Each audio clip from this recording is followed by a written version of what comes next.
चिड़िया अपने पंखों से ढककर अपनी बेटी को बैठे हुई थी। बारिश बहुत तेज थी, चारों ओर बारिश का पानी भर चुका था। तभी टुन्नी के पास घोड़ी आती है और कभी कभी उनसे कहती है कि चिड़िया जल्दी करो, वहाँ जंगल के बीच जो बड़ा पेड़ है ना, उसके नीचे हम सब पक्षी इकट्ठा हुए हैं। तुम्हें पता है, हम सब दूसरे जंगल का सोच रहे हैं क्योंकि इस जंगल में बहुत बारिश है। हमारा खाना और दाना सब बह गया है, तो तुम जल्दी से आओ। टुन्नी घोड़ी से कहती है कि मेरी तो बेटी बहुत छोटी है, इसे तोड़ना भी नहीं आता, मैं कैसे इतनी जल्दी सब कर सकती हूँ। घोड़ी ऐसा कहकर चली जाती है। तब टुन्नी बहुत सोचती है और बहुत सोचने के बाद अपनी बेटी को कहती है कि बेटा, मैं तुम्हें इस तख्ते से ढक रही हूँ, तुम कहीं मत जाना, मैं अभी आती हूँ। कुछ ना कुछ तो इंतजाम करना पड़ेगा, अन्यथा हम दोनों बीमार हो जाएंगे। ऐसा बोलकर टुन्नी चिड़िया वहाँ से चली जाती है और एक केले के पेड़ के पास जाकर एक पत्ता ले लेती है। उस पत्ते से वो एक केलों के पत्तों से उसे टोकरी बनाना बखूबी आता था। तब वो उससे एक टोकरी बना लेती है। उस टोकरी को वो अपनी बेटी के पास लेकर जाती है। अपनी बेटी को उस टोकरी में बिठाकर वो उस बड़े पेड़ के पास जाती है जहाँ सभी पक्षी ने इंतजार करने के लिए बोला था। किंतु जैसे ही वो वहाँ पर जाती है, उसे चारों तरफ कोई नहीं दिखाई देता, जबकि बारिश बहुत तेज होने लगती है। चारों ओर तूफान के साथ जब तेज बारिश होती है तो वह थोड़ा घबरा और डर जाती है।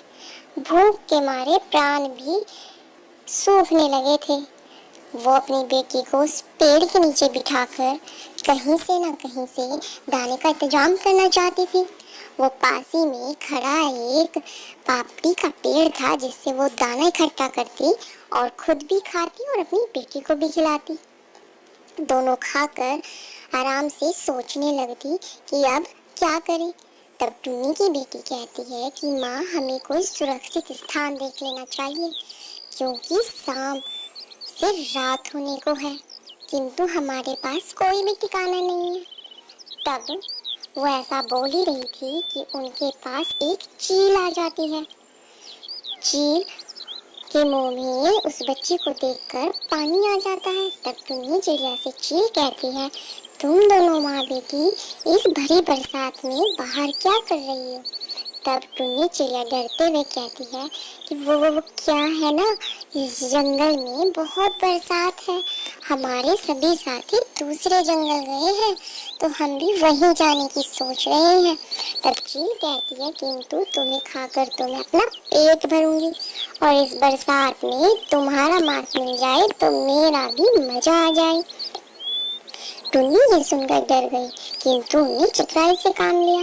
उसने चील से कहा, चील बहन जी, तो तुम हम दोनों को खाकर क्या करोगी, मेरा एक छोटा बेटा भी है, वो अकेले रह जाएगा, तो मैं उसको भी अपने घोंसले से ले आती हूँ। चील को न जाने उसकी बात पे कैसे यकीन हो गया। उसने कहा, ठीक है। वो अपनी बेटी को उठाकर उस चील के पास से इतनी तेज दौड़ती है मानो कि कोई हवाई जहाज हो। चील भी उनके पीछे पीछे जाती है, किंतु चील की आंखों से ओझल होते हुए वो एक पेड़ के घने जो पेड़ था उसके पत्तों के पीछे छुप जाती है। चील को वो नजर नहीं आती। चील बड़ा पछताती है कि काश मैं उनकी बातों में ना आकर मुझे लालच ना आता तो वे दोनों अब तक मेरे पेट में होती। किंतु अब क्या हो सकता है, अब तो वो दोनों भाग गई। ऐसा सोचकर चील वहां से चली जाती है। तभी उसी पेड़ पर उन्हें सांप दिखाई देता है। टुन्नी फिर से डर जाती है। वो अपनी बच्ची को लेके आगे जंगल की ओर बढ़ने लगती है। तब उसे एक पेड़ के नीचे एक छोटा सा टूटा हुआ घर दिखाई देता है जिसमें वो अपनी रात गुजारती है। वहाँ उसको सुरक्षित स्थान लगता है। अगले दिन अपनी बेटी को लेकर वो उसी जंगल पहुंच जाती है जिस जंगल में सभी पक्षी गए हुए थे। टुन्नी को आता देख गोरी कालू और अन्य पक्षी से कहती है, देखो देखो, टुन्नी अपनी बेटी को लेकर आ गई। और ये क्या, टुन्नी ने तो अपनी बेटी के लिए बहुत अच्छी टोकरी बना ली। अब टुन्नी को डर भी नहीं लगेगा कि उसकी बच्ची उड़ नहीं पाती। ना जाने बेचारी ने पूरी रात कैसे काटी होगी। ऐसा गोरी बोल ही रही थी, तब तक टुन्नी उनके पास आ जाती है। टुन्नी कहती है, तुम कितने बेकार पक्षी हो, मुझे वहाँ पर अकेले को छोड़कर सब आराम से यहाँ पर आ गए। तब सब कहते हैं, नहीं नहीं, हमने तुम्हारा इंतजार किया था, किंतु तुम नहीं आ सकती। मैं कैसे आती अपनी छोटी बेटी को छोड़कर। इसके लिए जंगल में गई थी, केले के पेड़ के पास, वहाँ से पत्तों की टोकरी बनाई, उसमें रख के। तुम्हें क्या पता मैंने कितनी मुसीबतों का सामना किया। हमें चील मिल गई थी, चील के बाद हमें एक सांप मिल गया था। सारे पक्षी कर गए कि हाँ ये तो हमने गलत किया, हम तुम्हारे साथ होते तो तुम्हारा साथ दे देते। किंतु तब पक्षी कहते कि हमें भी अपनी जान बचानी भारी हो गई थी, तो क्या करते, हम इस जंगल में आ गए। खैर हमने सबके लिए घर बना लिए, हमने तुम्हारे लिए भी एक सुंदर घर बना लिया है, तो चलो वहाँ पर जाकर रहते हैं। वैसे भी तुम बारिश में काफी भीग कर परेशान हो गई होंगी, चलो अब तुम गर्मा गर्म भोजन कर लो। गोरी कहती है कि मैंने खिचड़ी बनाई हुई है, अब जल्दी से खिचड़ी खाओ और अपने अपने घर को सजाओ और संवारो, और फिर हम सब लोग शाम के समय पहाड़ी की तरफ अपना भोजन ढूंढने जाएंगे। ठीक है ना।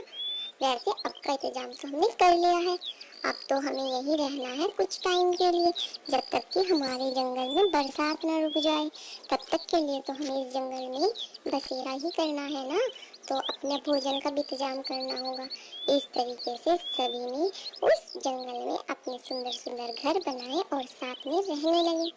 तो बच्चों, इस कहानी से हमें ये सीख मिलती है कि मुसीबत के समय हमें अपनी बुद्धि से काम लेना चाहिए।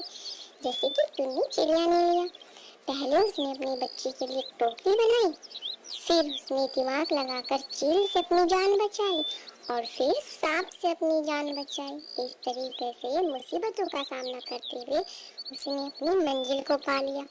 उसी तरीके से हमें भी सभी परिस्थितियों का सामना करते हुए अपने फ्यूचर को सिक्योर करना चाहिए। तो आपको ये कहानी कैसी लगी, आप हमें कमेंट में जरूर बताना।